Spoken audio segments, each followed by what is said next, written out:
Assalamualaikum warahmatullahi wabarakatuh. Jumpa lagi di program Ruang Kesehatan. Salam sehat, orang hebat, hidup sehat. Masih bersama saya Dr. Cila yang akan memandu 1 jam ke depan. Pastinya kita akan membahas topik-topik kesehatan tertentu yang akan kita kemas secara ringan dan menarik sehingga mudah dipahami para pemirsa Sehat TVRI di rumah. Nah, untuk episode kita kali ini sangat spesial karena berlokasi syuting di Rumah Sakit Mulia Medika di Jalan Bung Tomo nomor 1 Samarinda. Dan tentunya juga saya sudah menggandeng narasumber spesial yang berpraktek di Rumah Sakit Mulia Medika, yaitu Dr. Johannes Adiatnamastan, spesialis penyakit dalam bahasan tema anemia jangan dianggap sepele. Halo dokter. Halo. Panggilnya Dr. Jo ya dok ya? Ya Dr. Jo. Oke dokter, bagaimana kabarnya hari ini dok? Wah mantap, saya mendengar kabar dari hari ini ada dari TVRI, mau menanyakan suatu edukasi kesehatan. Wah, saya rasanya happy sekali ya, karena kita bisa membantu teman-teman masyarakat awam lebih mengenal apa itu anemia ya dok ya. Betul dok. Oke dok, memang banyak terjadi di Samarinda terutama dok ya, konsultasi terkait anemia ke dokter, banyak yang bertanya atau enggak dok terkait anemia? Kebetulan kasus-kasus ini tuh akhir-akhir ini banyak marak di sosial media. Kita sama-sama tahu mengenai matca ya. Nah ternyata itu dikaitkan dengan anemia dok. Betul dok. Nah itu pada beberapa pasien akhirnya dia sempat konsultasi. Dok sebenarnya benar nggak sih dok? Apa sih yang harus kita lakukan? Gitu. Karena kebetulan saya juga penggemar matcha sih dok. Jadi sebenarnya sesi konsultasi aja sih dok ya. Ini kita anggap untuk edukasi masyarakat sekalian dok ya. Oke dokter, untuk membuka pertanyaan saya kali ini, saya akan bertanya terkait definisinya dulu dok. Sebenarnya anemia itu apa sih dok? Baik, jadi yang disebut anemia itu adalah kekurangan dari sel darah merah. Oke dok. Sel darah merah biasanya kita melihat dari HB. Laki-laki dan perempuan dibedakan, tapi patokannya biasanya kita mengambil di angka 12 dengan 13. Ketika dia kurang dari itu, maka bisa kita sebut dengan anemia. Namun, anemia yang perlu kita follow up atau kita perlu evaluasi dan monitoring itu adalah yang sudah menimbulkan gejala ataupun dia biasanya di bawah 10. Kalau di atas itu biasanya kita hanya screening awal. Begitu dokter. Oke dok, berarti HB atau hemoglobin yang kurang dari 12 tadi dok ya? Ya. Kita ambil range-nya 12 sama 13 dok ya. Oke dok, untuk normal range selain hemoglobin dari struktur-struktur darah yang perlu kita waspadai apa aja sih dok? Baik, jadi kalau sel darah merah kita itu biasanya ngecek ada namanya itu MCV, MCHC, dan MCH. Nah, kenapa sih harus dilakukan seperti itu? Karena ternyata anemia itu sangat luas sekali. Betul, dok. Nah, kita harus melihat apakah sel darah merah ini bentuknya itu dia bermasalah. Bisa kecil, bisa normal, bisa besar. Masing-masing mempunyai masalah tersendiri. Berarti memang selain hemoglobin yang kita evaluasi tadi, MCV, MCHC, dan MCH. Oh, itu juga perlu diwaspadai untuk penderita anemia ya dok ya. Oke dokter. Untuk range-nya sendiri tadi dok, MCH, MCHC itu berapa range normalnya dok? Baik, jadi kalau pada laboratorium selalu mempunyai range tersendiri. Tapi biasanya kita ada berpatokan di angka 30, ada juga yang berpatokan di angka 80 sampai 100 untuk MCV ya. Jadi kita screening awalnya kita selalu patokan melihat MCV dulu. MCV itu menandakan bahwa bentuk bolanya dia itu apakah besar, kecil atau sedang. Ketika MCV-nya dia kurang dari 80, biasanya kita sebut dengan istilah mikrositer. Atau dia hemoglobinnya, sel darah merahnya dia itu kecil-kecil. Ya dok. Kalau dia di atas 100, maka kita sebutnya adalah makrositer. Berarti dia besar. Gede-gede ya dok. Berarti setelah kita evaluasi tadi HB, ini juga perlu dicek dok ya, untuk mengetahui jenis anemianya tadi, anemia yang seperti apa gitu dok ya. Oke dok, untuk anemianya sendiri dok, sebenarnya penyebab dan faktor resikonya bisa terjadi anemia ini apa aja sih dok? Baik, untuk anemia sendiri, itu kita bisa golongkan seperti yang saya bilang, ada 3 macam Oke, ya. dok.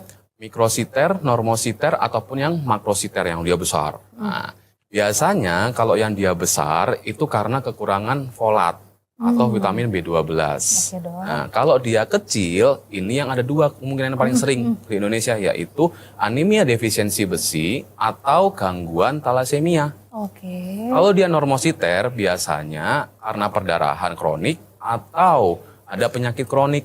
Nah, itu yang harus kita cari. Oke, siap dok. Untuk faktor resikonya setiap jenis ini berbeda nggak dok? Misalnya perempuan lebih sering talasem atau yang laki-laki tersering ini ada spesifikasi khususnya nggak dok? Baik, jadi yang paling sering kita temui di lapangan itu adalah dengan orang-orang kondisi khusus, yaitu misalnya punya diet restriksi khusus. Ada pasien-pasien yang dia sukanya, saya sukanya makan sayur-sayuran aja, saya nggak mau makan daging-dagingan. Nah, ini bisa saja dia menjadi salah satu penderita anemia. Kembali lagi juga, misalnya pada pasien perempuan usia muda, di mana ternyata dia sering menstruasi yang berkepanjangan ataupun sedikit lebih over dari sebelumnya. Dan ternyata intake-nya kurang bagus terhadap zat besi, sehingga dia bisa menjadi resiko anemia defisiensi besi. Oke dokter. Kalau range usia dok, adakah usia tertentu yang rentan menderita anemia ini dok? Sebenarnya range khusus tidak ada yang sepatokan khusus, tapi dia ada resiko yang bisa terjadi. Jadi kalau untuk pada usia anak-anak itu biasanya bisa berhubungan dengan sakit yang lain. Anak-anak itu juga bisa berhubungan dengan faktor genetik ataupun faktor dari parasit. Ya, parasit juga bisa menyebabkan anemia. Nah, kalau pada usia muda produktif biasanya berhubungan dengan defisiensi besi, pola makan, diet, ataupun dengan masalah mens berkepanjangan tadi. Kalau pada usia tua biasanya berhubungan dengan intake ataupun penyakit kronik. Oke, siap dok. Ini kalau dari jenis-jenisnya tadi dok, yang paling sering dikonsul ke dokter yang apakah yang mikrositer tadi, makro, atau yang normositer dok justru? Baik. Jadi kalau yang sering dikonsulkan ke bagian penyakit dalam itu ada 2, yaitu yang dia normositer dan yang mikrositer. Mikrositer kebanyakan kasusnya adalah dengan pasien-pasien defisiensi besi. Kalau yang normo biasanya berhubungan dengan penyakit kronik. Ini penyakit kronik ini maksudnya penyakit kronik seperti apa dok? Contohnya? Nah, yang paling sering kita temui juga di lapangan adalah pasien-pasien dengan gangguan ginjal. Oke, gangguan ginjal seperti cuci darah dok? Bahkan sebelum cuci darah pun dia ternyata bisa menderita anemia. Oh, itu kok bisa dok? Karena faktor apa nih gangguan ginjalnya terjadi anemia ini dok? Baik, jadi ginjal ini agak unik ya. Dia itu sifatnya multifaktorial. Dia berhubungan dengan banyak hal. Yang paling sering menyebabkan ginjalnya bermasalah itu adalah hipertensi dan diabetes mellitus. Ya dok. Ataupun penyakit metabolisme lain seperti asam urat yang tinggi terus-menerus sehingga menyebabkan ada gangguan ginjal. Nah, hipertensi ini adalah suatu penyakit tekanan darah tinggi. Ini bahasa awamnya adalah kira-kira seperti ini.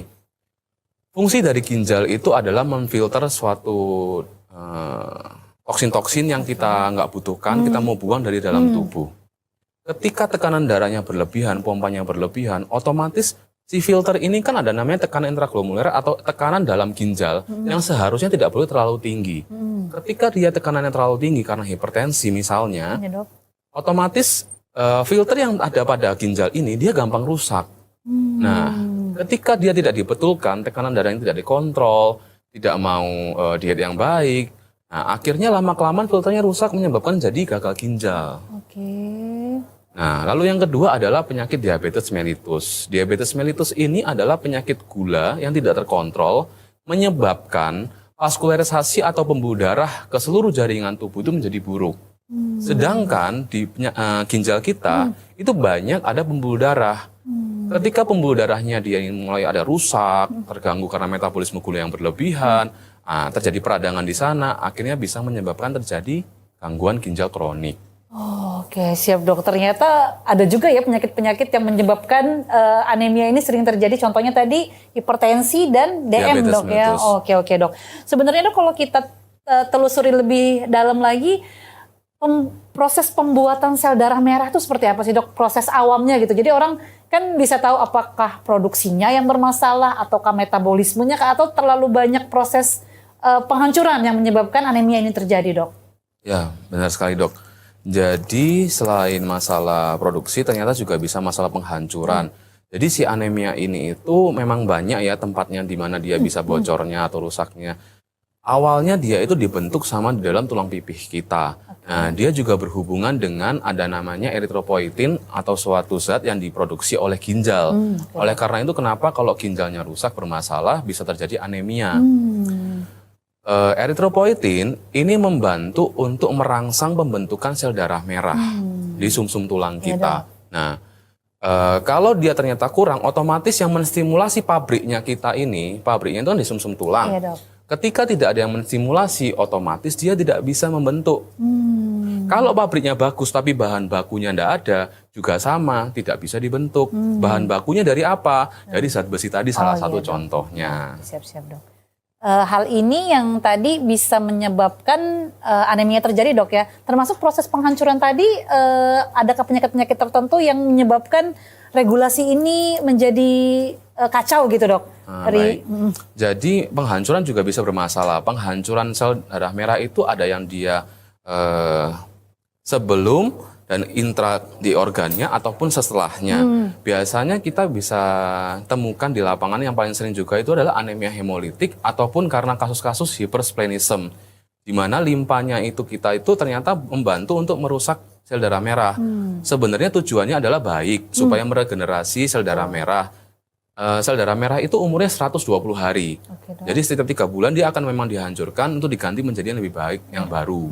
Nah, ketika pada satu kasus tertentu dia terjadi hypersplenism atau limpanya membesar sehingga akhirnya pengrusakannya lebih banyak. Pengrusakan lebih banyak dibandingkan produksinya, otomatis membuat terjadi anemia. Banyak, dok ya prosesnya. Jadi bukan hanya ginjal, tapi ternyata kayak spleen itu juga memiliki peran penting terhadap anemia ini sendiri, dok ya. Oke dokter. Ini sudah agak berat ini bahasanya, pemirsa. Kemudian dok, kalau misalnya tadi kita udah bahas patofis secara awam, sebenarnya tanda dan gejala nih dok yang perlu diwaspadai oleh para pemirsa CTV di rumah terkait anemia ini apa aja sih, dok? Baik, saya selalu mengedukasi pasien-pasien saya supaya tidak perlu menghafal. Kita cukup melihat fungsi dari sel darah merah sendiri itu apa sebenarnya. Sel darah merah itu adalah sebagai pembawa untuk oksigen dan nutrisi ke jaringan sekitar. Nah, ketika sel darah merahnya berkurang, artinya truk-truk atau mobil-mobil untuk yang membawa nutrisi dan oksigen ke jaringan tubuh menjadi berkurang. Ketika asupan oksigen ataupun nutrisi itu tidak sampai ke jaringan, otomatis jaringan akan merasa kekurangan.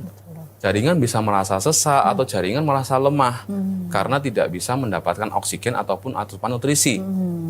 Oleh karena itu yang dirasakan oleh manusianya atau orangnya adalah dia merasa lemah, letih, lesu, gampang mengantuk, seperti tidak ada energi, kadang terasa pucat. Karena sel darah merah kan otomatis memberikan kita warna merah di dalam tubuh. Misalnya pada telapak tangan, bibir, di kelopak mata, dan sebagainya. Itu yang kita waspadai, dok ya, tadi kayak lemas, lesu, pucat, tidak bergairah intinya ya. Kalau untuk yang diperiksa dokter, dok, misalnya ini ternyata memang benar anemia atau enggak, ada nggak pemeriksaan yang bisa kita lakukan sendiri di rumah, dok? Kalau di rumah berarti mungkin kita bisa membantu mengecek pemeriksaan fisik dulu ya, pemeriksaan fisiknya. Jadi pada telapak tangan apakah dia tampak pucat atau tidak. Ini kan telapak tangan kita pink-pink gini, dok ya? pink-pink. Oh iya, oke, dok. Nah, kalau di bibir juga, bibir kita kan biasanya merah. Nah, kalau di anemia dia juga bisa tampak pucat. Lalu juga bisa lihat di kaca, di kelopak mata bagian bawah dilihat. Kalau dia ternyata pucat juga warnanya, kemungkinan besar bisa menderita anemia. Oke, siap dokter. Berarti memang tanda-tanda ini yang harus diwaspadai dok ya untuk terjadinya anemia tadi. Untuk warning sign dok dari anemia sendiri ada nggak? Kalau misalnya cuman pucat atau apa, nanti paling habis makan bisa kembali berenergi. Kalau misalnya warning sign, oh ini nggak bisa ditawar nih, harus langsung segera ke dokter tuh ada nggak dok tanda-tandanya dok? Baik, jadi kalau untuk anemia kapan sih harus ke dokter? Ketika sudah menimbulkan gejala. Kalau saya selalu suka memberikan edukasi di mana jangan tunggu parah. Jadi lebih baik ketika sudah menimbulkan gejala, alangkah baiknya kita ngobrol dengan seorang dokter. Boleh dokter siapapun, tidak ada masalah. Tidak harus spesialis penyakit dalam. Di mana ketika sudah ngobrol dengan dokter, dia akan mengevaluasi biasanya. Ini gejala dari mana? Misalnya, dokter kenapa ya saya kok habis bangun tidur kok rasanya masih tetap lemas. Ketika saya aktivitas biasanya baik, nggak masalah, ini kok semakin lama semakin rasanya kok nggak bertenaga. Saya kok orangnya jadi ngantuan, letih, lesu, dan sebagainya. Atau yang paling bahaya, tiba-tiba bisa ternyata lo kok pingsan, seperti itu. Upacara lo kok pingsan, atau misalnya habis aktivitas berat, kok biasanya baik-baik saja, ini kok langsung seperti orang pusing mau jatuh. Itu wajib ke dokter dulu. Oke, siap dokter. Berarti memang untuk setiap gejala yang di luar kebiasaan kita rasain, mending konsultasi langsung ke dokter ya dok ya. Jangan tunggu parah ada alarmnya muncul yang berat baru kita mau ke dokter ya. Karena biasa disepelein dong. Kayak misalnya mungkin oh ini stres aja nih kurang tidur nih. Tapi ternyata HB-nya mungkin udah 7, udah 8 gitu dok. Kemudian ini dok, ada juga pertanyaan terkait buang air besar darah ataupun saat menstruasi nih. Ini kan memang kalau menstruasi kan hal normal dok ya yang dialami wanita. Kalau kita mau mewaspadai di kondisi-kondisi ini sampai terjadinya anemia tuh ada batasan khususnya nggak sih dok? Oh ini karena menstruasinya udah lebih lama atau lebih banyak dari sekitarnya, seharusnya kita harus periksa HB atau gimana dok baiknya dok? Baik, menstruasi normal seorang wanita itu dia rentangnya sekitar 5 harian ya. Kalau dia di atas itu boleh tapi mungkin dengan volume yang tidak berlebihan. Untuk lebih lanjutnya saya tidak berani bicara lebih lanjut karena mungkin takutnya ranahnya beda ke objin ya. Tapi yang jelas ketika sudah dirasa itu berlebihan bisa baiknya kita kontrol ke dokter. Terus kapan sih kita harus cek OHB dan sebagainya. Nah itu adalah ketika kita sudah merasakan gejala tadi yang kita bilang. Lemah, letih, lesu, rasanya kita nggak bertenaga, gampang seperti pusing, mau pingsan. Itu yang harus menjadi patokan. Oh, oke siap dok. Berarti memang apalagi yang tadi ya ada gejala BAB berdarah dok ya. Itu ya jangan nunggu sampai parah banget darahnya baru mau cek HB ya. Mending langsung konsultasi ke dokter dok ya. Salah satu indikasi dalam kita mau melakukan tindakan lebih lanjut atau evaluasi lebih lanjut itu adalah BAB warna hitam, muntah darah ataupun BAB warna merah segar, merah segar ya. Jadi ketika dibilang, oh dok saya cuma baru 1 kali kok. Cuma strip-strip kecil aja. Nah itu tidak boleh diremehkan. Bahkan ada darah sedikit saja meskipun belum sampai lemas, belum ada menimbulkan gejala berat, itu sudah harus dievaluasi. Karena apa? Pada normalnya manusia, kita buang kotoran tidak boleh ada darah ataupun warna hitam di sana. Kalau ada itu berarti ada sesuatu yang bermasalah. Iya dok, benar. Karena biasanya dikit aja nih paling karena ini nanti aja. Ternyata pada suatu IGD HB-nya udah 5 lah, udah 4 agak bahaya memang dok ya. Untuk di awal. Oke dokter, tadi selain terkait pemeriksaan HB yang wajib dilakukan untuk diagnosis ini adalah anemia atau tidak, ada pemeriksaan lain nggak dok yang disarankan dokter saat ada pasien yang konsultasi terhadap kondisi anemianya dok? Kalau untuk saat pertama kali datang, kita hanya perlu screening awal di masalah darah lengkapnya saja ya. Kita melihat sel darah merah, sel darah putih, ataupun trombositnya. Nah setelah dari sana kita baru bisa menentukan biasanya kita mau cek lebih lanjut ke arah mana. Karena kan tidak di semua anemia itu penyebabnya satu, penyebabnya banyak. Ketika dia mikrositer berarti kita pasti akan periksa lebih lanjut mengenai zat besinya. Serum ironnya bagaimana? Apakah dalam serum kandungan zat besinya itu cukup atau tidak? Lalu bagaimana kadar TIBC-nya? TIBC itu adalah seperti penggandeng serum ironnya di dalam tubuh supaya dia bisa melihat apakah ini memang betul defisiensi besi atau karena hal lain. Misalnya contohnya seperti itu. Oke siap dokter. Mungkin nanti Cila akan bahas lebih lanjut terkait pemeriksaan ini dok ya di sesi selanjutnya. Cila izin jeda iklan sebentar dulu dok ya. Oke pemirsa Sehat TV di rumah, kita jeda iklan sebentar dulu. Jangan kemana-mana, tetap di program Ruang Kesehatan. Salam sehat, orang hebat, hidup sehat.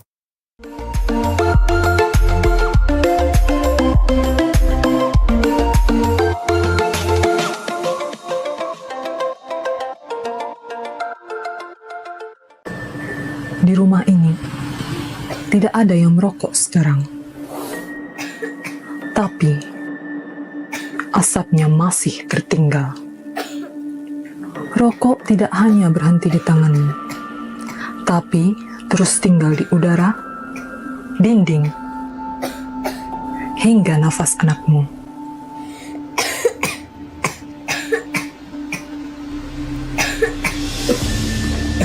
Setiap isapan rokok tak hanya membakar paru-parumu, tapi waktu, energi, dan orang-orang yang kau sayang.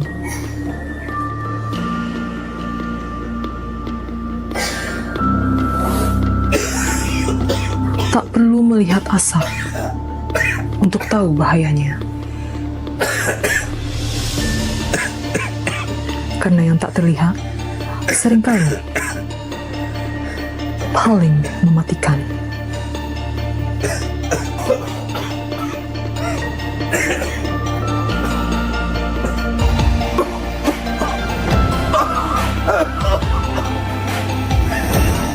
Rokok membunuh perlahan.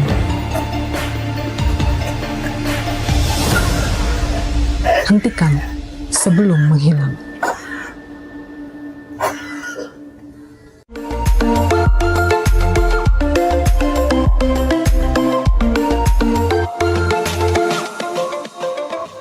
Oke pemirsa Sehat TV di rumah, kembali lagi di program Ruang Kesehatan. Salam sehat, orang hebat, hidup sehat. Masih bersama saya Dr. Cila dan juga narasumber kita, Dr. Johannes Adiyatna Mastan, spesialis penyakit dalam bahasan tema anemia jangan dianggap sepele, yang berlokasi syuting di Rumah Sakit Mulia Medika di Jalan Bung Tomo nomor 1 Samarinda Seberang. Oke Dokter Jo, tadi udah panjang lebar di sesi 1 kita bahas terkait patofisiologi anemia. Ini yang di sesi kedua kita akan fokus terkait pemeriksaannya nih dok ya, dan penata laksanaannya nanti. Tadi dokter sudah sempat bahas terkait pemeriksaan jika defisiensi zat besi, tadi ada TIBC segala macam dan lain-lain. Mungkin bisa diceritakan lagi dok, pemeriksaan apa yang dibutuhkan untuk penegakan diagnosis anemia ini dok? Baik, jadi selain mengenai zat besi, kita juga bisa melakukan pemeriksaan lebih lanjut.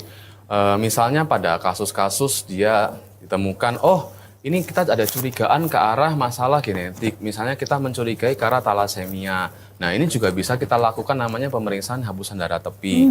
Hapusan darah tepi itu seperti apa?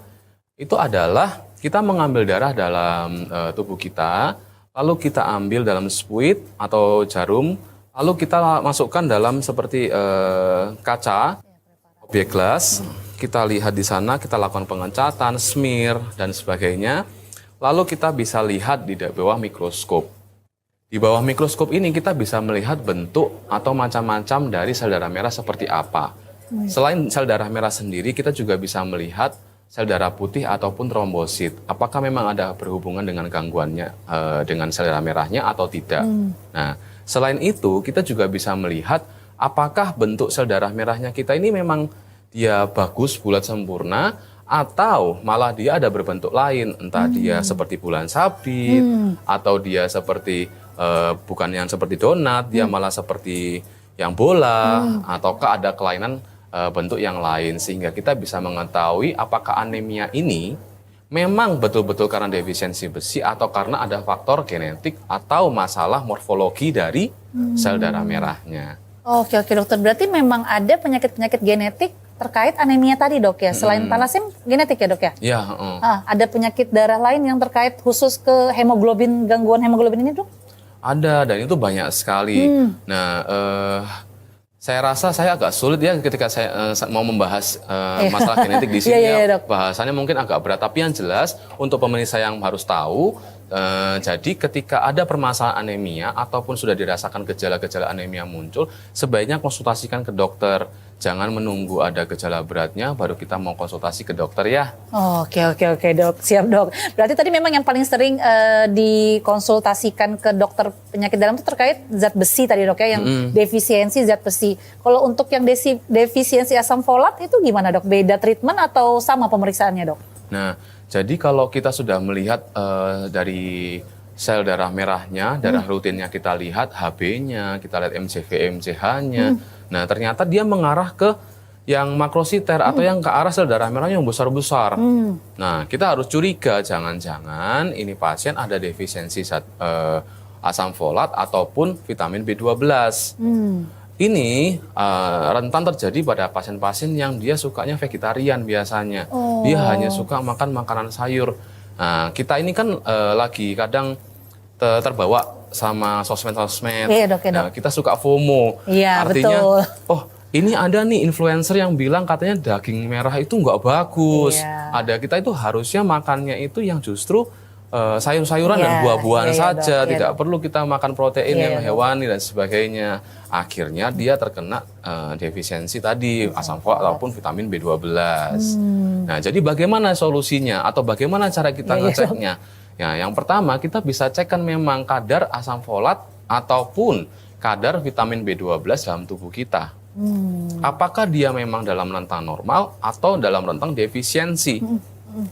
Ketika memang dia di bawah atau defisiensi, kita bisa bantu dengan suplementasi vitamin B12 ataupun asam folat. Nah, untuk selain itu kita juga bisa berikan perubahan pola diet yang baik.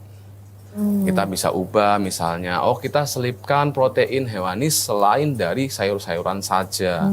Tidak perlu berlebihan, tapi kita kontrol porsinya sesuai dengan berat badan pasien. Oke, siap Dok. Berarti memang harus konsultasi ya Dok ya. Maksudnya menilai diri sendiri dengan diet ini cocok, ternyata HB-nya turun. Ternyata pas diperiksa defisiensi asam folat. Agak berbahaya juga Dok ya untuk pasien Dok. Nah, ini juga bisa saya pernah temui ya. Kita mumpung lagi bahas mengenai vitamin B12 Iya, Dok. Oke, nih. siap, Dok. Nah, pada pasien-pasien tertentu, kadang kita nggak merasa kayak bisa miss atau kecolongan. Dalam artian ini seperti apa? Pada pasien-pasien dengan punya obat-obatan kronis. Oke. Ternyata obat-obatan itu juga bisa mengganggu penyerapan vitamin dalam tubuh kita. Oke Dok. Yang sering kita temui juga saat ini di kasus-kasus penyakit dalam, itu pasien-pasien dengan kondisi diabetes mellitus atau gulanya yang berlebihan. Di mana pasien-pasien ini dari ujung barat sampai ujung timur Indonesia pasti ada obat yang namanya metformin. Metformin ini sebagai ujung tombaknya kita untuk Diabetes. mengatasi diabetes mellitus. Apakah metformin ini jahat? Jawabannya tidak. Hanya saja metformin ini kadang punya efek samping yang bisa muncul pada orang tertentu yang sering menggunakan metformin dalam jangka panjang. Ternyata dia berhubungan dengan absorpsi vitamin B12. Ketika dia dikonsumsi jangka panjang dan tidak dimonitoring oleh seorang dokter, kadang bisa loss, pasiennya minum itu terus-menerus.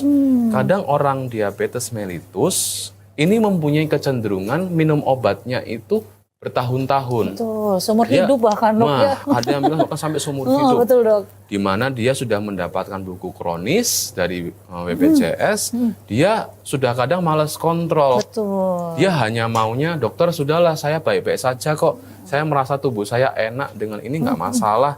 Akhirnya dia hanya ambil obat bertahun-tahun. Nah, tanpa kontrol ke dokter untuk dievaluasi.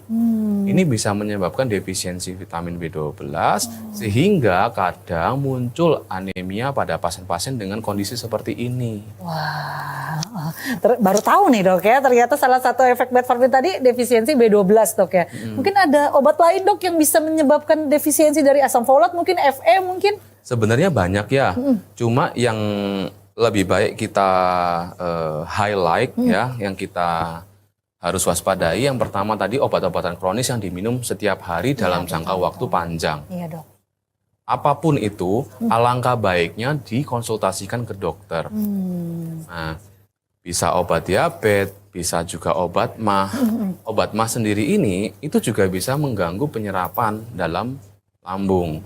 Sehingga pasien-pasien yang punya kondisi seperti GERD atau dia punya kondisi gangguan kecemasan yang dimana suka asam lambungnya ini suka naik. Dia sering merasakan heartburn atau sering merasakan dispepsia ataupun setelah makan rasa full ya, rasa begah. Akhirnya dicemil obat MAH. Nah, Iya, iya Dok. ketika ini diberikan terus-menerus, ini bisa menimbulkan gangguan absorpsi juga. Makanya kenapa alangkah baiknya Ketika sudah tidak bisa sembuh dengan 2 atau 3 hari pengobatan mandiri, sebaiknya kita kontrol ke dokter.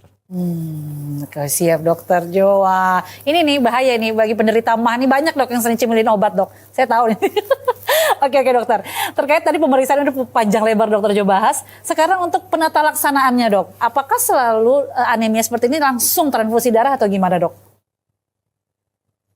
Baik, untuk mengenai terapi, ini juga sedikit agak luas. Kita bahas satu-satu ya. Oke, siap dok. Kita bahas yang umum-umum terlebih dahulu. Jadi, kapan kita perlu transfusi? Biasanya kita melihat beberapa aspek. Yang pertama, kita lihat kebutuhan dari pasien sendiri. Apakah memang sudah menimbulkan gejala dan memang dia mengalami perdarahan berat? Kalau dia mengalami perdarahan aktif, jelas kita harus ganti dengan transfusi. Contohnya pada kasus apa? Kasus misalnya terjadi kecelakaan. Kecelakaan sehingga akhirnya menyebabkan darahnya profus atau dia keluarnya deras sekali. Ya, dok. Meskipun kita cek HB-nya 13, tapi kalau dia keluarnya banyak, habis sampai 2 liter lebih, kita tetap wajib menggantikan cairan itu dengan transfusi darah. Oke, Nah, siap dok. lalu seperti kasus apa lagi? Penyakit kronis bagaimana? Apakah hanya pada saat perdarahan saja bolehnya? Jawabannya tidak. Ketika kita ada menemui pasien dengan penyakit kronis di mana HB-nya itu biasanya kurang dari 7, itu kita perlu lakukan evaluasi apakah pasien ini perlu kita transfusi atau tidak. Ya dok. Karena mulai muncul gejala-gejala beratnya itu ketika HB itu kurang dari 7. 7 ke 10 biasanya sudah mulai muncul gejala tapi belum berat. Nah, lalu selanjutnya, apakah selalu harus kita transfusi juga? Jawabannya enggak juga. Kita bisa melakukan tindakan lebih lanjut. Misalnya, oh ini anemianya karena defisiensi besi. Nah, ini kita berikan asupan besi. Zat besi sendiri kita bagi menjadi 2. Kita bisa memberikan secara oral atau tablet. Kita juga bisa memberikan secara injeksi lewat intravena atau pembuluh darah secara langsung. Ketika kita membutuhkan cepat, maka kita harus berikan secara intravena. Tapi ketika kasus tertentu juga kita bisa berikan intravena. Pada kasus seperti apa? Ketika oralnya atau ketika masalah pada gaster atau pencernaannya kita tidak bisa menyerap zat besi secara baik. Sehingga apa yang kita berikan secara oral atau tablet itu tidak bisa diserap dengan baik oleh tubuh, akhirnya hasilnya percuma. Nah, maka kita bisa berikan zat besi ini secara intravena sehingga langsung bisa dimanfaatkan oleh tubuh untuk memproduksi sel darah merah yang baik. Begitu. Oke dok. Wah banyak ya ternyata dok ya. Berarti tidak selalu mulu harus transfusi langsung dok ya. Jadi kalau misalnya berobat dengan mungkin kadar HB-nya masih di 9, 10, 11, itu hanya obat-obatan yang dokter sarankan? Selain obat-obatan, kita harus mencari penyebabnya dari mana. Kita mengobati suatu penyakit itu gampang ya, untuk melihat kita mengobati simptomatik saja begitu. Kita bisa membuat dia rasa lebih nyaman atau kita dengan gampangnya, gampang tinggal transfusi saja atau tinggal kita tambah aja darahnya, selesai urusan. Nah, permasalahannya adalah kita tuh harus tahu penyebabnya ini apa. Betul dok. Kalau kita hanya mengobati simptomatik atau gejalanya saja tanpa mengobati sumber masalah utamanya atau underlying disease-nya, maka itu akan hanya seperti memompa ban tapi tidak menambal bocornya di mana, sehingga kita sia-sia buat apa. Jadi yang lebih diutamakan sebenarnya adalah kita melihat ini masalah utamanya di mana. Sebagai seorang dokter kita harus berpikir pasien ini anemia karena apa. Ya, dok. Itu yang harus kita cari utamanya. Oke, siap dok. Berarti lebih baik konsultasi dok ya, karena pun belum terlalu parah HB-nya, tapi harus dipertimbangkan juga ini perlu pendekatan yang mana nih, apakah hanya obat atau mungkin dietnya diperbaiki dok ya? Betul banget. Ya. Oke dokter. Kemudian apa sih dok yang harus diwaspadai seandainya anemia ini tidak tertangani dengan baik? Apakah bisa menimbulkan sampai kematian atau seperti apa dok? Baik. Kita kembali ke definisi awal ya, di mana anemia itu artinya kekurangan sel darah merah. Sedangkan sel darah merah sendiri itu fungsi dasarnya secara awam ya, adalah membawa oksigen dan nutrisi yang kita dari produknya, dari pabriknya, untuk kita salurkan ke distribusi ke seluruh bagian tubuh. Ketika truknya atau mobilnya ini nggak cukup untuk membawa nutrisi ataupun oksigen, otomatis jaringan-jaringan sekitar atau organ-organ kita yang lain itu menjadi kekurangan nutrisi dan kekurangan oksigen. Oke, siap dok. Pastinya bisa berdampak buruk.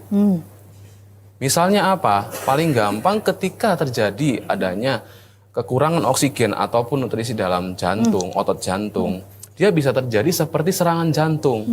Ada yang disebut namanya MI type 2 atau myocard infarct type 2, di mana dia tipe 2 artinya bukan terjadi karena sumbatan, tapi pembuluh darah koronernya bisa terjadi karena iskemik atau kekurangan oksigen karena masalah lain, salah satunya anemia berat contohnya. Sehingga oksigen yang harusnya dibutuhkan ke sana baik 100%, ternyata hanya bisa tersalurkan sekitar 30 atau 40%. Itu salah satu contoh yang sering terjadi. Oke, siap dok. Berarti bukan melulu serangan jantung karena jantungnya dok, ternyata ada kondisi-kondisi lain yang menyebabkan bisa terjadi serangan jantung ya dok. Oke dokter. Kemudian dok, untuk pencegahan nih dok ya, apakah ada makanan dan minuman tertentu yang disarankan atau tidak disarankan dokter nih untuk mencegah kondisi anemia dok? Ini kita kembali lagi bahas yang lagi viral ya, yaitu adalah mengenai teh dan vitamin C. Oke dok. Jadi jangan takut juga mengkonsumsi teh, dalam artian memang teh itu membuat absorpsi dari zat besi tertentu lagi ya, tidak semua zat besi. Zat besi itu ada banyak dalam bentuknya juga. Nah, membuat absorpsi dari zat besi ini ternyata terhambat jika dikonsumsi bersamaan ataupun dalam jangka waktu yang dekat. Iya dok. Jadi gimana? Pada kondisi-kondisi tertentu, kita sah-sah saja kita minum teh. Jangan takut, oh karena kita minum teh maka anemia. Tidak. Jadi yang kita waspadai itu adalah pada anak kecil dan wanita yang memang sedang aktif menstruasi. Nah, kalau tidak pada itu biasanya kita lebih aman, lebih nyaman. Karena kita tidak mungkin minum teh terus-menerus. Kecuali pada memang orang yang memang favorit sekali ya. Nah, itu kita harus waspadai. Misalnya kita beri jarak. Gitu. Ataupun kita juga bisa cekkan ke dokter apakah memang betul zat besi saya ini kurang atau tidak. Misalnya seperti itu. Lalu yang berikutnya, vitamin C. Ternyata dalam penelitian pemberian vitamin C ini bisa membantu absorpsi dari zat besi. Jadi pada pasien-pasien yang dengan kondisi defisiensi zat besi, itu kita bisa kombinasi zat besi oral, suplementasi, juga dibantu dengan vitamin C. Oke dok. Ternyata terbukti bahwa penelitian mengatakan absorpsi yang dibarengi dengan vitamin C itu jauh lebih baik dibandingkan zat besi sendirian. Gitu. Oke, siap. Jadi kalau misalnya tertanya makanan seperti apa, ya paling gampang kita lihat kembali. Makanan apa atau buah-buahan atau sayuran yang bisa mengandung vitamin C. Misalnya jeruk, jambu, atau buah-buahan yang lain. Iya dok. Ya, dok. Gitu. Kalau makanan-makanan tertentu yang langsung mengandung zat besi dok, ada rekomendasi khusus nggak dok? Nah, itu juga. Jadi pada umumnya zat besi itu banyak pada protein hewani. Bisa protein daging yang berwarna merah. Misalnya apa? Sapi. Itu bisa. Lalu juga ada yang suka memberikan dengan hati ayam. Itu juga bisa diberikan pada pasien-pasien dengan yang kekurangan zat besi. Oke, siap dok. Berarti tadi yang pembukaan tadi matcha tuh aman dok ya, kalau nggak aman dok yang ya. penting dikonsumsi tidak berlebihan. Oke, dok. Dan juga kita bisa mengontrol jangan mendekatan dengan yang kita mau konsumsi zat besinya. Misalnya kita konsumsi dengan protein hewani gitu ya. Oke, siap dok. Berarti pada pasien-pasien yang hobi minum teh sebenarnya boleh aja tapi diselingi dok ya. Karena takutnya penjual tehnya pada tutup nanti dok. Kalau dokter Jo bilang nggak boleh terlalu banyak minum teh, nanti dokter membuat tutup daripada penjual-penjual teh nih dok. Oke dok. Kemudian ada lagi nggak dok pencegahan lain selain tadi makanan? Mungkinkah nyambungkah dengan sering berjemur atau sering olahraga-olahraga tertentu yang meningkatkan produksi dari HB ini sendiri dok? Baik, jadi memang olahraga itu selalu kita bagi dua. Ada yang disebut namanya olahraga kardio dan untuk muscle training. Ya, sebenarnya dua-duanya tidak ada yang masalah, semuanya baik. Hanya saja memang akan lebih superior ketika kita melatih olahraga itu melatih otot. Jadi tidak hanya kardio. Nah, namun apakah olahraga ini juga bisa membantu? Jawabannya bisa. Jadi ketika kita metabolisme yang baik, kita sering olahraga, maka otomatis produksi itu akan juga jadi lebih baik. Oke, siap dokter. Berarti memang salah satunya juga rajin berolahraga dok ya untuk mencegah terjadinya anemia ini dok. Oke dokter Jo, ini pembahasan kita menarik tapi saya izin lagi jeda iklan sebentar lagi dok ya. Oke pemirsa Sehat TV di rumah, kita jeda iklan sebentar lagi, jangan kemana-mana, tetap di program Ruang Kesehatan. Salam sehat, orang hebat, hidup sehat.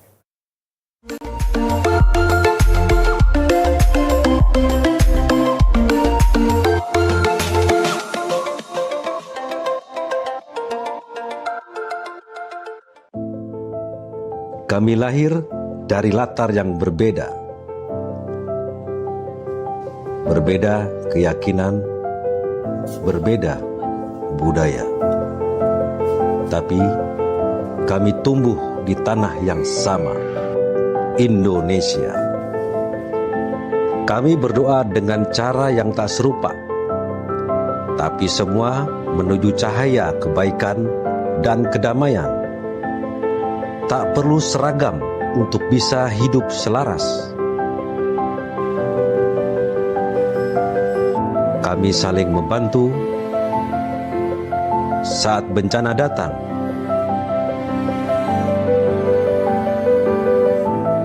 Atau ketika hari bahagia tiba.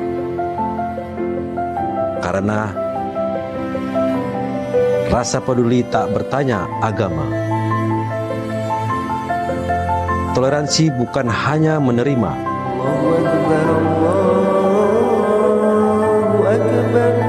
tapi juga merangkul, menjaga, dan menguatkan. Karena kita ini satu bangsa dan satu tujuan. Berbeda itu biasa, bersatu itu luar biasa. Toleransi, kunci kerukunan Indonesia. Rumah kita bersama.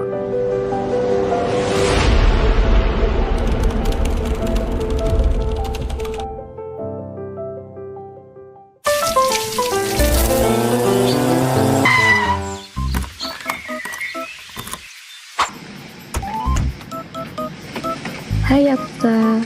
Halo Dela. Kamu bawa apa tuh? Kue kacang. Kue kacang makanan favoritku. Iya dong, ayo makan. Stop. Cuci tangan dulu yuk. Tanganku bersih kok, barusan cuma naik motor main HP dan pegang gagang pintu. Justru itu, kita nggak tahu tangan kita banyak menyentuh benda kotor. Contohnya, tadi kamu megang gagang pintu, megang handphone, naik motor. Kuman itu kecil, nggak kelihatan, tapi efeknya gede banget loh. Kamu tahu kan, tangan kotor itu bisa menyebarkan virus, bakteri, bahkan cacingan. Ih serius, jijik banget. Udah yuk, kita cuci tangan dulu. Ayo. Makanya, cuci tangan pakai sabun dan air mengalir minimal 20 detik, mulai dari telapak tangan, punggung tangan, jari-jari, sampai kuku. Jangan asal siram ya. Oke Apsa.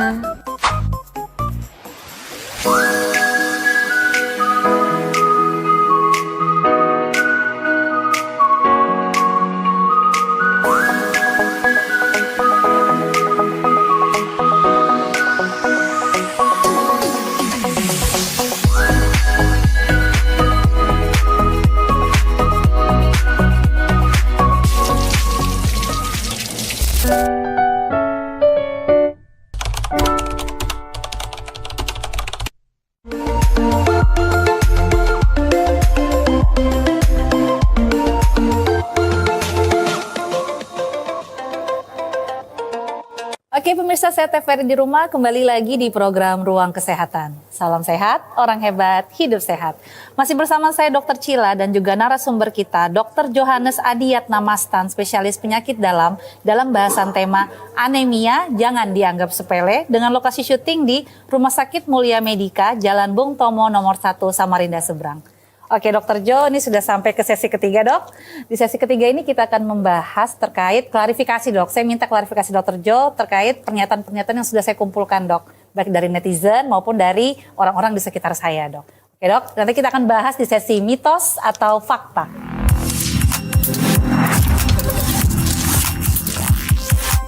Oke dokter, ini kami ada properti dok. Ini dok, properti mitos dan fakta. Nanti setiap pernyataan yang Cila sebutkan, dokter acungkan yang mana mitos, yang mana fakta dan alasannya, dok ya. Mitos dan fakta. Ya. Kanan deh. Oke, dokter Jo siap? Siap. Oke, pernyataan pertama, dok. Anemia hanya terjadi karena kekurangan zat besi, mitos atau fakta, dok? Mitos. Mitos, oke. Kenapa tuh, dok? Ya, jadi anemia itu tidak hanya melulu karena kurang zat besi ya. Kurang kasih sayang juga bisa. Asik. Gaya bercanda.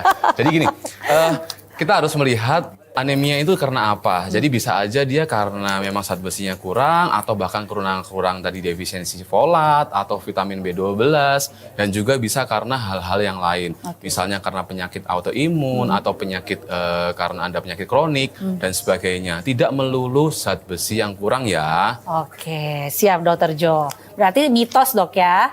Oke, pernyataan selanjutnya, dok. Wajah pucat selalu menandakan seseorang mengalami anemia. Mitos atau fakta, dok? Mitos lagi. Kenapa tuh, dok? Oke, jadi kalau yang namanya pucat tidak selalu anemia. Pucat itu bisa karena banyak hal, ya. Jadi kita harus mengetahui apakah memang betul orang pasien ini yang dia pucat itu anemia atau tidak. Jadi bisa saja karena faktor lain, banyak multifaktorial. Oke? Bisa karena kurang make up juga jadi pucat, dok ya? Saya perlu make up nggak? Oke, siap, dok. Berarti mitos, dok ya. Oke, pernyataan selanjutnya, dok. Minum teh atau kopi setelah makan membantu penyerapan zat besi dalam tubuh. Mitos atau fakta, dok? Mitos lagi. Kenapa? Jadi yang namanya kopi sama teh itu justru menghambat, bukan membantu. Oke. Yang membantu itu adalah vitamin C. Tapi ingat, jangan lagi nanti bilang, oh karena sudah dengar sama dokter Jo ini bilang vitamin C boleh, dia langsung minum vitamin C berlebihan. Awas ya.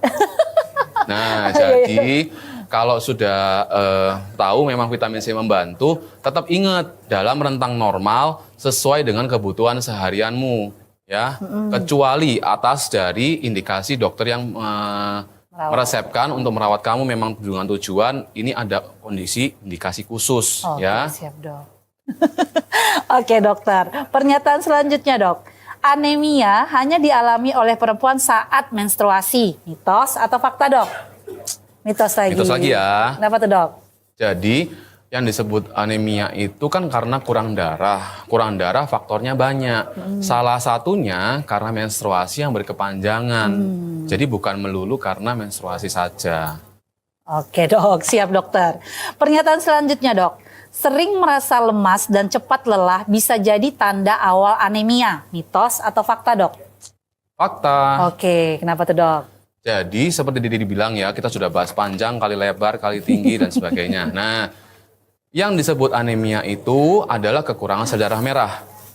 Kekurangan sel darah merah berarti menyebabkan nutrisi dan oksigen yang ada dalam tubuh kita ini tidak tersebar atau tidak terdistribusi dengan baik ke seluruh jaringan. Otomatis akan membuat kita ini merasa kekurangan energi, lemah, letih, lesu, tidak bergairah, tidak bertenaga. Itu ceritanya. Oke, siap, dokter. Berarti ini fakta, dok ya. Oke, dok. Pernyataan selanjutnya, dok.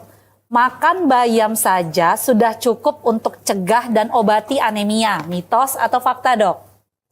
Mitos. Oke, kenapa tuh, dok?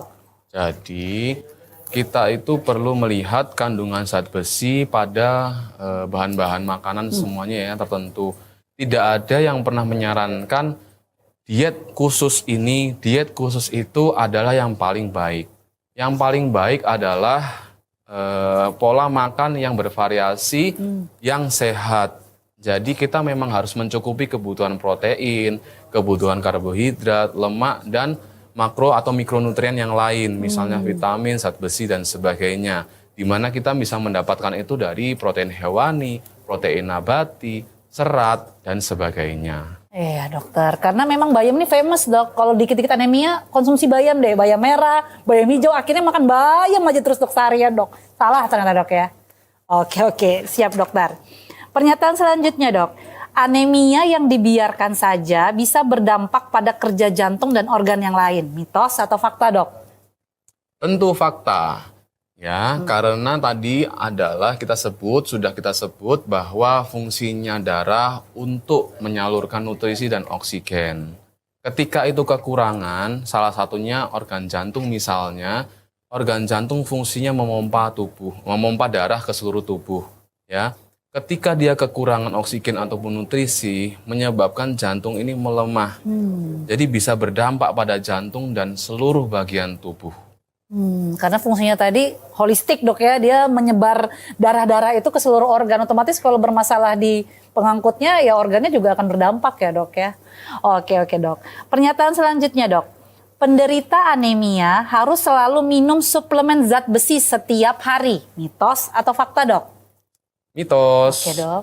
Jadi kalau pada penderita anemia selalu kita harus melihat ini anemia asalnya dari mana. Apakah memang betul karena kekurangan zat besi atau karena ada faktor lain. Ketika memang karena kekurangan zat besi, boleh kita konsumsi zat besi. Tapi kalau ternyata karena hal lain, ya alangkah baiknya jangan konsumsi zat besi terus-menerus. Terus ada yang tanya nanti misalnya, dokter, terus kalau saya konsumsi vitamin zat besi terus tiap hari boleh enggak? Jawabannya jangan ya, karena konsumsi zat besi itu juga kalau berlebihan juga jatuhnya nggak baik. Nanti lama-kelamaan bisa menumpuk di organ-organ kita yang lain, menyebabkan inflamasi dan penyakit yang lain lagi namanya. Jadi lebih baik konsultasikan ke dokter, jangan berlebihan. Iya dok, karena sesuatu yang berlebihan tidak baik dok ya begitu. Oke dokter, pernyataan selanjutnya dok. Pola makan bergizi dan seimbang dapat bantu cegah anemia. Mitos atau fakta dok? Fakta. Oke dok. Nah, kalau kita mengkonsumsi yang bervariasi, kita lengkapi kebutuhan kita, itu tentu akan mencegah anemia. Karena apa? Kita bisa mengkonsumsi dari protein hewani, dari serat sayur-sayuran, buah-buahan, dan lain sebagainya, itu sehingga mencukupi makro ataupun mikronutrien yang kita butuhkan untuk mencegah terjadinya anemia. Oke, siap dokter. Berarti memang harus seimbang, jangan hanya pada satu bahan makanan saja dok ya. Oke, siap dokter. Pernyataan terakhir nih dok. Anemia bukan penyakit serius karena bisa hilang dengan sendirinya. Mitos atau fakta dok? Mitos. Jadi, apakah anemia itu bisa kita biarkan saja?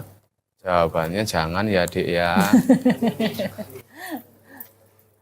Alangkah baiknya kita selalu konsultasikan dulu ke dokter supaya kita tahu penyebabnya apa dan kita bisa menanganinya secara pasti. Oh, ternyata ini masalah utamanya. Kita langsung bisa tangani sumbernya langsung ke yang bermasalah. Jangan kita cuma asal-asal nebak atau kita biarkan tunggu nanti jadi parah. Oke, siap dok. Oke, siap dokter Jo. Ini pernyataannya sudah habis dok. Ini tidak terasa sudah 1 jam dok kita ngobrol-ngobrol tentang anemia nih dok. Nanti sebelum penutup, Cila memberikan kesempatan kepada dokter Jo untuk memberikan closing statement dulu dok terkait tema kita kali ini, anemia jangan dianggap sepele. Ya, silakan dok. Hai, saya Dr. Johannes, saya spesialis penyakit dalam. Saya hanya ingin memberi pesan kepada teman-teman di sana, sobat-sobat sehat sekalian.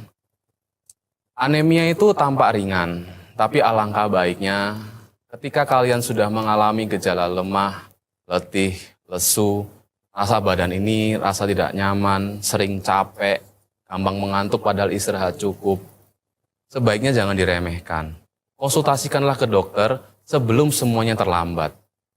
Jika kalian menyayangi diri kalian sendiri, otomatis kita akan juga menyayangi warga sekitar kita.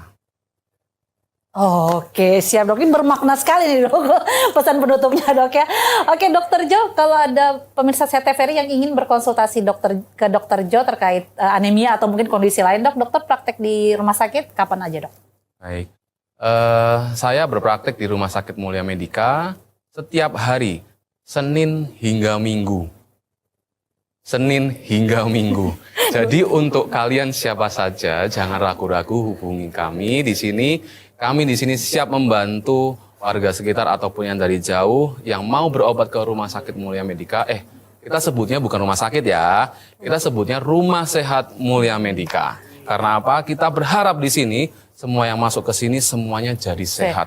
Amin. Saya berpraktek dari hari Senin hingga hari Sabtu, mulai jam 10 pagi hingga jam 2 siang. Oke. Ya.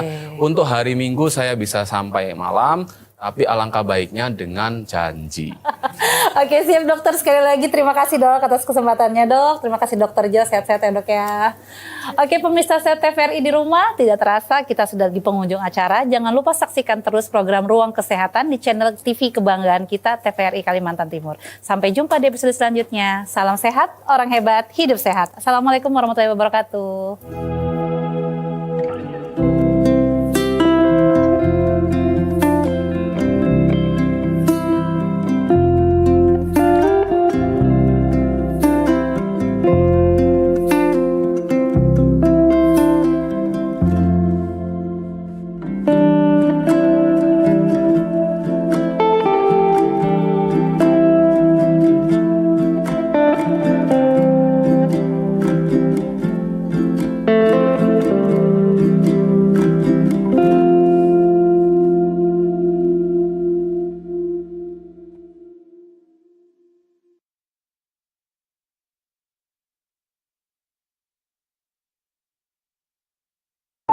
Anak adalah masa depan bangsa.